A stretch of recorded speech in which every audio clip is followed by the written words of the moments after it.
Good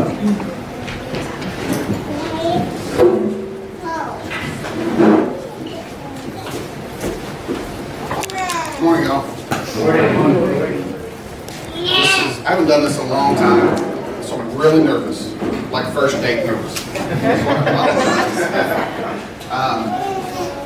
I know some of you, I've known some of you a long time, and some of you don't know it all, so I'm about to share my entire life.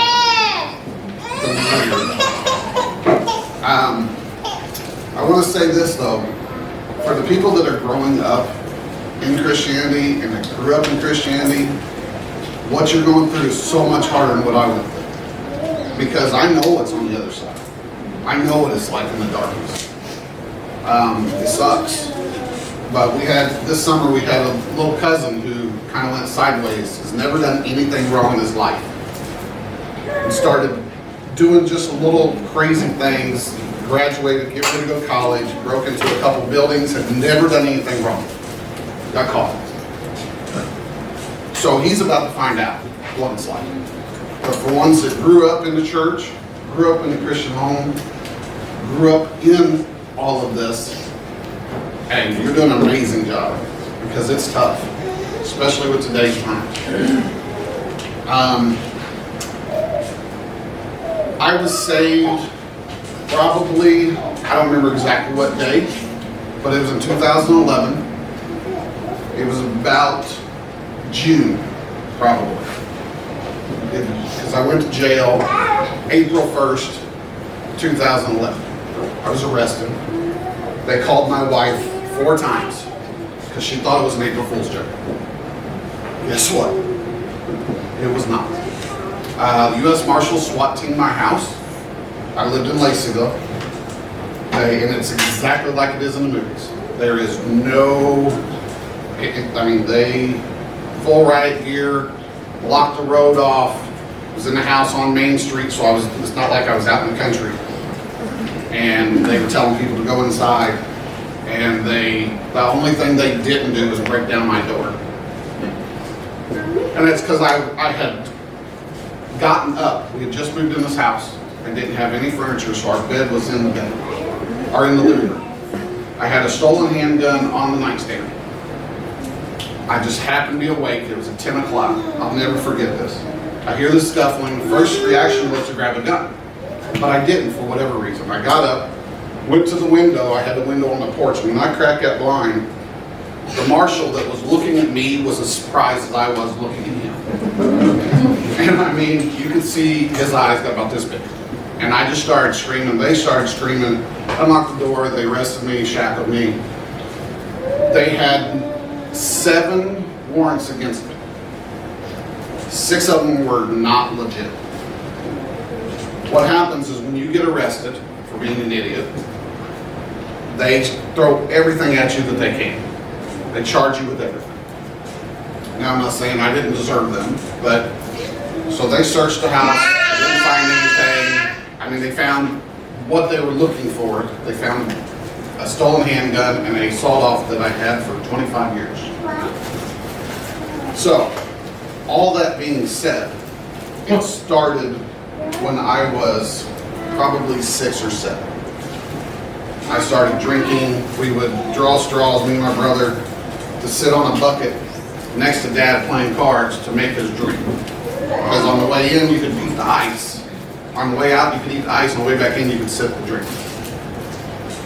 That progressed over and over. My dad, we made shine, we made wine, we made homebrew. My dad is a true blue hillbilly. And about 6th grade is when I started drinking more, and I started stealing a lot. I can remember joining the choir at church. Now, I didn't really go to church, but my mom worked on Sundays, so I went with my grandma. Didn't learn much. And about 6th grade, they were looking for children to be in the adult choir. So I would go to the bathroom while the sermon was going on, go to the choir room and pillage all the purses. But, I mean, as an adult, it doesn't take much to figure that out. No one ever said anything. No one ever, nothing. About 7th grade, I started drinking my mom's Jim Beam decanters. By the time I was 15, I had been approached by Tennessee state troopers for stealing shotguns and sawing them off. By 16, I was drinking in school. Finally, I went to the military, but in that time frame, the FBI had been to my mother's house asking questions about stolen handguns. So now I'm an adult. God had protected me this whole time without me even knowing. The Navy taught me how to drink more at leaps and bounds more. Then by the time I got out of the military, I was medical discharged.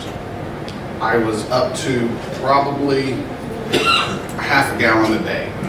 So if you think about what milk is, a gallon of milk, I was drinking a half of that a day of hard liquor. So it progressed from marital issues to waking up in strange places to just a whole lot of bad choices.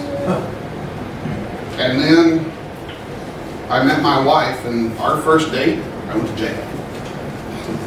Talk about a date. So she spent the night in my house by herself, just so she could come bail me out in the morning. Why I sat in jail. It was a DUI. I can't tell you how many other times I was given free passes. I was pulled over when I was 17, and the cop could smell booze on my breath and let me go because I was going to the military. I woke up in strange places. Probably the strangest place I ever woke up was in the middle of the road. I had just bought a Jeep, and I had clipped a mailbox with the mirror, and I pulled over, what I thought was pulling over, to check the mirror. I woke up to the sound of church bells. I was in the middle of the road with the vehicle running, my door open, Sunday morning. Church is going on. That tells me that everybody in that church had to drive around me and leave me there. Then, like I said, okay, now I was arrested. We did a lot of partying and things like that, going out. But we moved up here, and what had happened is I had thrown a going away party, unbeknownst to my wife's knowledge. She would come home, I'd have a house full of people. Or I'd be at the bar for Flag Day and have a party there. There'd be 30, 40 people there with me. We're celebrating Flag Day. Well, I had left the church, or I had left the bar, went across the road to a gun shop, took 2 guns and went back to the bar. Don't remember nothing. I woke up the next morning with 2 stolen handguns in my van, and I'm like, I don't even know where this came from. My wife didn't know, none of my family knew. I was leaving in 3 days to come up here. So I came up here about 2 months before my wife did. My wife moved up here. She didn't say nothing about it. I'm like, I got away. Until that morning, when they SWAT teamed my house. I got 4.5 months time in county jail for a sawed-off shotgun that I had for 25 years. Me and my father sawed it off together.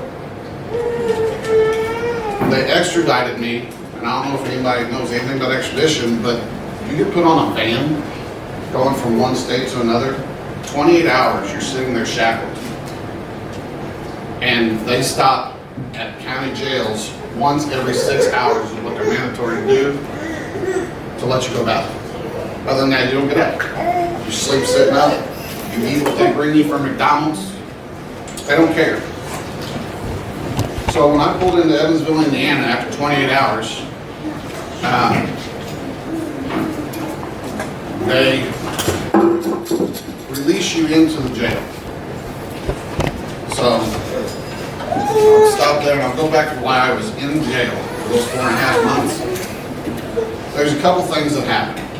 My wife called her mom down in Indiana, who called her sister, who is also in Indiana, who called her son in Cedarville, Ohio, who called his best friend, who was a pastor in Toronto,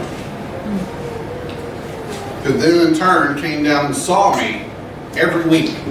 Whether he could get in or not, he drove all the way down. So when he walked in, I told him I didn't want to hear nothing he had to say. I had nothing to say, and he was here because my wife asked him to be. So that's fine, I'll just sit here. And he did. And in that time frame of him coming every week, this Bible appeared, and it's called Free on the Inside. I buy them now online, but I couldn't find another one. Had no clue. I mean, obviously somebody left it there. So I was going to the library and bringing out books. I was like, well, I'll just start reading this one. So then I kept a notebook. And everybody said, oh, you need to start in the gospel. You need one. It's a book. I started page 1. Had no clue. And I started reading it. I started writing down notes. And when he would come in, I would say, hey, the manger wasn't a building. It was a rock. Okay? He's like, well, get out. So these were questions that I had that like someone in the first grade would have. Side note, Chuck, a couple years ago, I was devastated to know that Christmas didn't all happen at the same time. There's a 2-year span there. I was like, this is a lie. Somebody's been telling me my entire life. So, also in that time frame, I get a letter. I got 3 letters while I was in that were very eye-opening. The first one was from a friend of mine who married me and my wife. He told me he didn't want to hang out with me anymore because my drinking had gotten so bad now that he was drunk. And it was heartbreaking to hear the things, the honest things that he had to say. The second one was from Ben and Sharon Willis, my cousin, their father, who was talking about me being saved, talking about what God can do for me and what God has done for me. And at the same time, telling me I still had to own up to my punishment. I still did the crime. I still had to serve my time. And the third one that was kind of funny was from Bill Yeager. Wrote me a letter giving me his testimony, which I had no clue about. And in return, I was in jail for guns, and the return address on the letter was Stony Point Guns. So I always got chuckled out of that one. So I went through, and I remember we were doing the P90X ab workout, which I don't know if everybody knows, it's really strenuous, but you have nothing else to do. And I remember being on the jailhouse floor and God reaching to me and saving my soul. And I can remember my wife coming to visit the next couple of days, and she says I had a whole different look on my face. And I just told her to be all right, regardless. Regardless of what was going to happen, it was going to be all right. And I think I was looking at 30 years of a possibility.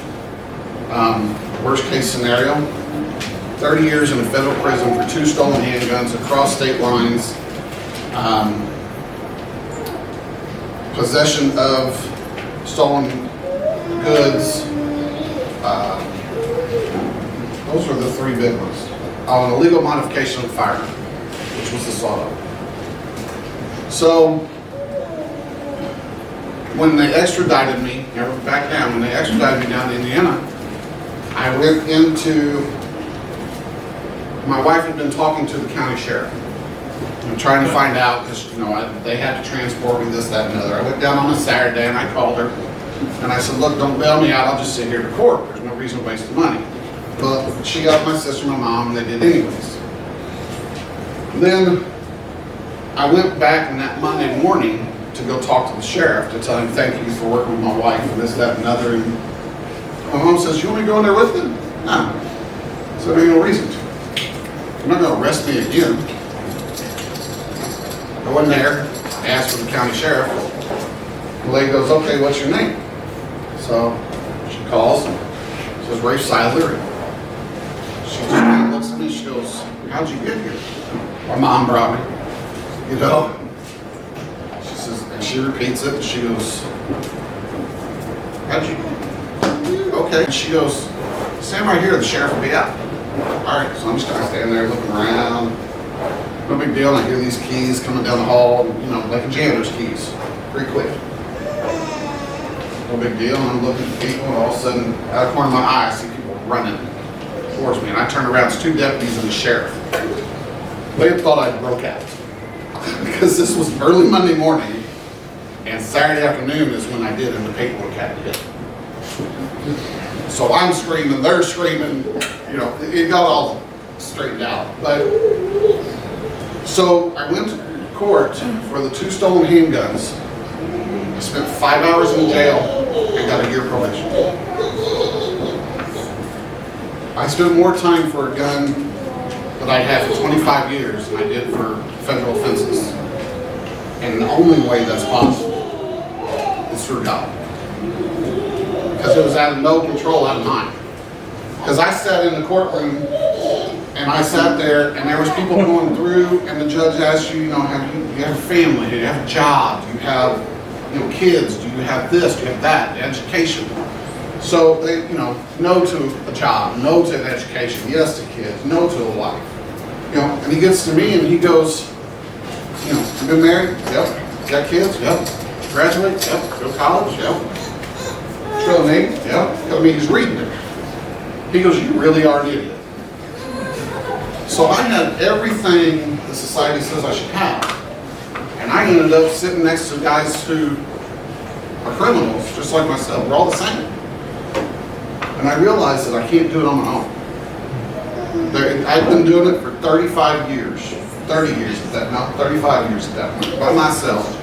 On what my dad had taught me, what my mom had taught me, my family had taught me, and this is where it got me. And there was a lot of heartbreaks. You know, I missed my grandmother's funeral. I missed my daughter's graduation. I missed countless things. And it was a struggle. You know, I read the journal, my wife, and I still can't read it this day. I've been out of jail for 10 years this year. I've been saved for 10 years this year, and I still cannot read the journal my wife wrote when I was in jail. So, since then, the wonderful things he's done, he's given me a gift to work with wood I didn't have before. You know, when I went to jail, I was drinking substantially every day. I'm an alcoholic to the truest form. I went to work almost every day. Paid the bills almost all the time. And it is a struggle every day. And God's the one that controls that, not me. He's the one that gives me the power to make it through this every day. Because being an alcoholic, or being an addict in general, is hard to explain sometimes, except when you look at, if you guys took your phone right now and put it down and left it down, and you walk past it every day, and that thought's going, and I'd really like to get my phone. I know I had good times with that phone. I know that I can do this. I know I can just pick it up just for a second. It's not. Your mind is not made up like that. Because once you do it once, it's again and again and again, and it's tenfold, and it's magnified. And the only way I fight that is with God. That is it. It took me a long time to realize that my makeup is not like the majority of the people in here. That I have an obsessive, addictive personality. And so I can't just have one drink. I just can't have one drink. Because one turns into two, turns into four, turns to 5 o'clock in the morning, and I'm crawling home, or sleeping on the driveway, or sleeping in the car. I've done it too many times. But God, the devil wants me to have that addiction all the time, and he brings it up all the time. So, one of the things that I did struggle with was forgiveness, leaving it at the cross. You know, you want to keep asking for forgiveness for the stuff that you can't forgive yourself about. Because Because that's the hardest thing. I don't care what anybody says. Forgiving yourself is one of the hardest things you'll ever do. Because you still feel guilty. You still have issues dealing with it. You still are confronted with it. People are coming at you that don't believe you changed for things that you've done. So I'm going to close it up. I don't think I missed anything. So it's been a long time I've done this, so I do apologize.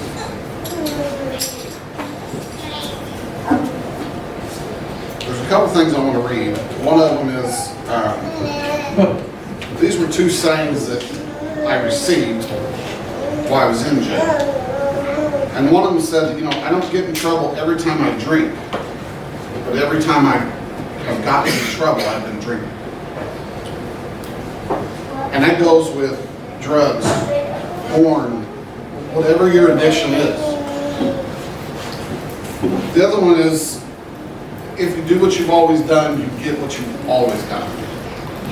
So if you don't change it, if you're trying to beat your head against a wall, if you don't turn to God and let Him run your life, that's where you're going to go sideways. The other one is Psalms 130. And I'll just read it. It says, Lord, I cry out to you because I'm suffering so deeply. Lord, listen to me. Pay attention to my cry for your favor. Lord, suppose you kept a record of sins. Lord, who then wouldn't be found guilty? But you forgive, so people have respect for you. With all my heart, I wait for the Lord to help me. I put my hope in His word. I wait for the Lord to help me. I wait for more longing than those on guard duty wait for the morning. Say it again. I wait with more longing than those on guard duty wait for the morning. Israel, put your hope in the Lord because the Lord's love never fails. He sets the people completely free. Not partial. Not, hey, you'll be all right today. He Himself will set Israel free from all of their sins. So, if I can't say anything else, guys, it's turn to God, let Him run your life. I know it's easier said than done, because trust me, it's a struggle every day, and it's no fun on this side, especially without Him. Thank you.